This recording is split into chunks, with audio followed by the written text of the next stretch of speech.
They don't have fleas, they're low maintenance.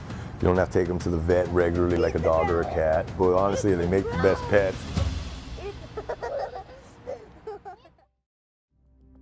It is definitely my passion. It's my job. It's everything I do. It's my hobby. I've been into them probably for about 38 years, ever since I was old enough to catch my first snake or lizard.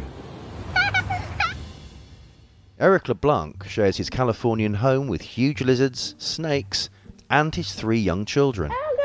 The worst bite my daughter got was from a bearded dragon. He got bit in the head one time, in the forehead, by a ball python when he was about 2. He opened up one of the tubs after me and just startled it. Did it hurt, Larry? What?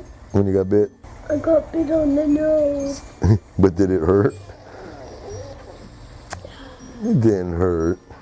I like snakes because then they're like kind of gentle with you. They don't really try to turn around and strike at you. When you start to tame it, that means you have to hold it, feed it, support it, and show you love it and you're not going to hurt it. I think it's cool that she's passionate. They wanted to mess with them, then that's how I let it. I never forced them to hold snakes or anything like that. And while Eric is happy that his children are confident around the animals, he would never leave them unsupervised. I know what they are capable of. Just like anything, it's just respecting it. When you hold the big one, like I was telling you, you can feel the muscle. Like she moves you, you can feel them just kind of holding you to feel secure. You can feel their strength. In this country, just everybody's got an opinion. People think it's safe to take their kids surfboarding, downhill skateboarding. I wouldn't take my kids to shoot guns. I wouldn't take my kids to do half of those things. I guess to each their own. Do I ever worry about my kids being bitten? Unfortunately, my kids have been bitten by a ball python, a bearded dragon. When I was a kid, I got bit by dogs. I got bit by a snake. My worst accidents was probably falling out of trees and stuff like that. So I mean, when it's all said and done, they know how to approach them. They can definitely tell when something's agitated. They're pretty conscious of everything that's going on around them.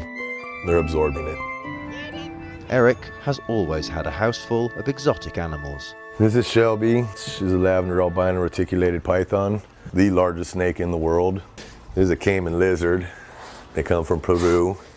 There's a pair of blue-tongued skinks. These are my kids' pets right here. There's a Dorner. There's a Nile monitor from Africa. This one has been my daughter's pet since he was about 6 inches long. He got gangrene in his tail, so we had to amputate it. This is Charlie, our male rhino iguana. Cuban rock iguana. We named him Knuckles because his sister chewed his fingers off when they were little babies.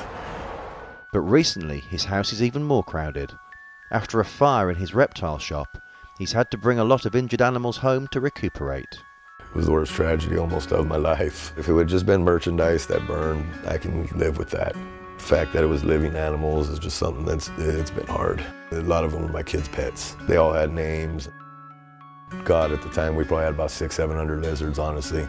There was 100 geckos alone, and about 20 tegus, 10 iguanas, 20 monitors, tons of little skinks, and just different various lizards. A lot of stuff, unfortunately, died of smoke inhalation in the fire. Seems like a lot of them are still having respiratory problems from the smoke, and that's why it's a mess in here right now, and everybody's housed together. Thankfully, one of his most prized lizards, Jellybean, survived. Jellybeans is 7 feet 2 inches. He's a crocodile monitor, 3rd largest monitor in the world, next to the Komodo dragon out of Indonesia. Magnificent creature, really is. As you can see, he suffered a lot of burns. We got him medical attention and we're just treating him. We had to give him a whole tank of oxygen. As you can see all the scales on his face, he made it to wherever the worst part of the fire was somehow.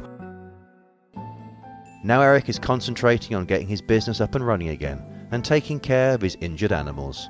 I'm gonna pray, keep my fingers crossed. So now we're just doing everything we can. These are all our pets. We've raised all these things since they were 3 feet long. So everybody's got a name in here.